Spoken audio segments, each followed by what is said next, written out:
Hi everybody, Mark here. So when you think of rosé wine, what comes to mind? Do you think good or bad? High quality or low quality?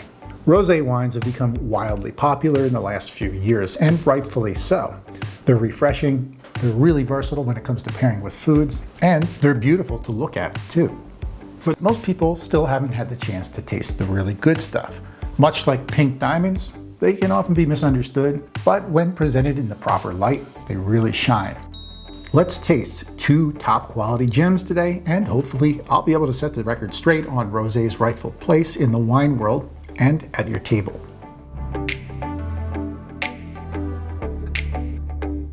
Almost all winemaking regions of the world make rosé, and you may notice that they often come from places where the summers get very toasty. Where red wines are often produced and consumed, winemakers learned to use what they had available to them to make wines that met the needs for warmer weather. So by simply cutting back on the production time instead of making a full-on red wine, they made a less intense pink one.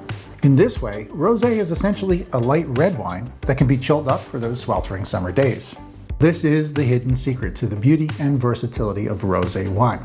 It's somewhere in between a white and a red. It has all the best traits and characteristics of both wines. It's light and fresh, with the zingy acidity and fruitiness of a white, while also exhibiting the complexity, savoriness, and even the tannins of a red wine. And this is the reason why rosé is also an awesome option for food pairing. When it comes to foods that fall somewhere in between light and heavy, appetizer or main course, slightly savory versus slightly sweet, rosé is often the perfect solution. One of the major misconceptions about rosé wine is that it's always sweet. In fact, some of the best examples out there and the highest quality ones are dry. The reason why most Americans assume that rosé wine is sweet and often cheaply made is likely because of the white Zinfandel craze from the 70s and 80s. So mass-produced, sweet, blush wines dominated the American market for decades and really kind of hurt the reputation of rosé wine. Fortunately, the awareness of old-world, high-quality rosés is now on the rise. So with rosé wine once again in the pink, this couldn't be a better time to taste these wines. Two of the most in-demand countries for rosé wine are France and Italy. And that's for good reason. They've been making these wines for centuries and they have them perfected. We're going to start in Italy. This is Ippolito's Mabilia, and it comes from the Ciro region of Calabria. And Calabria is better known to people as the toe of the boot. Ciro has been making wine for over 3,000 years, starting with the Greeks. The story goes that these are the wines that were served to the winners of the ancient Olympics. This wine is made with the native grape called Galliapo, which is related to Sangiovese and is almost entirely unique to the Calabria region. So we are really tasting a local gem here. And the skins of that Galliapo grape are clearly lending some orange or yellow tints to this wine, or we sometimes refer to this as a salmon color. Give that a swirl and a sniff. These rosés are always so fragrant. This one's coming off with a ton of freshly cut, overly ripe cantaloupe and also peaches. As expected, it's really acidic, so it's nice and fresh and crisp. There's tons of that peach and cantaloupe in there, and then there's this zingy citrus finish. At 13% alcohol, it's relatively high for a rosé, but you don't really taste it because it's well balanced. It's integrated into the wine in such a way that you don't notice it. Ippolito has been making wines for 170 years. They're the oldest winery in Calabria, and their experience shows in this beautiful rosé. This wine is a fruit cocktail of flavors on a hot summer's day in the south of Italy. This is Saveurs de Temps from the region of Costiéres de Nimes, basically the southernmost part of the Rhone River Valley. It's made from 75% Grenache and 25% Syrah.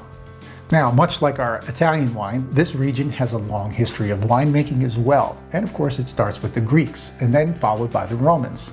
This part of France has ties to none other than Julius Caesar himself, and the bottles bear the Roman symbol for the settlement at Nimes, with the crocodile chained to a palm tree. The French term Costiéres describes the gently sloping coastal regions where the grapes are grown. All right, let's give it a whiff. There's a real strong tropical fruit element in here. Bananas, definitely, and maybe a touch of cotton candy. That tropical fruit on the nose is probably coming from the Grenache grape, which tends to be a very fruity red. There's an intriguing herbal dustiness here that reminds me of dried tarragon. And some people theorize that wines pick up these aromas because the grapes cross-pollinate with vegetation in the area.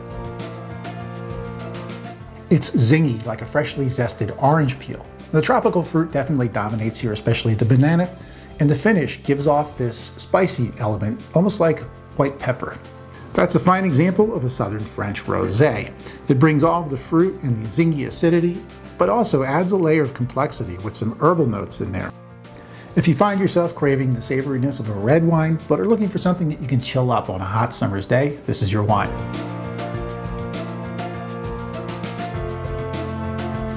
When it comes to wine, it doesn't get much more food-friendly than rosé, so let's talk about some food pairings. And both of these wines are similar enough in flavor and aroma profile that I think that they could probably work with either or, so these recipes are interchangeable. We talked about how rosé wines are high in acid and work well with fatty foods. When it comes to our chicken satay dish, the peanut sauce is the fat that's going to balance out these wines. They're also going to play well with the lime flavor. And we know that rosés are perfect for those in-between foods that have multiple ingredients in them. For example, niçoise salad. We have the greens and we also have the zingy salad dressing, but on top of that we have some more meaty elements in there like eggs and tuna fish. It turns out that these gems are not so rare after all, and they're quite accessible. It's just a matter of taking time to understand them and of course taste them. And now that we've meditated on the beauty of rosé wines, hopefully you'll take the time to seek them out for yourself. And if you buy these or any wines through WtSO, don't forget to apply my discount code MARC2021 and you'll get an additional $10 at checkout. Thanks for tasting with me today. Cheers.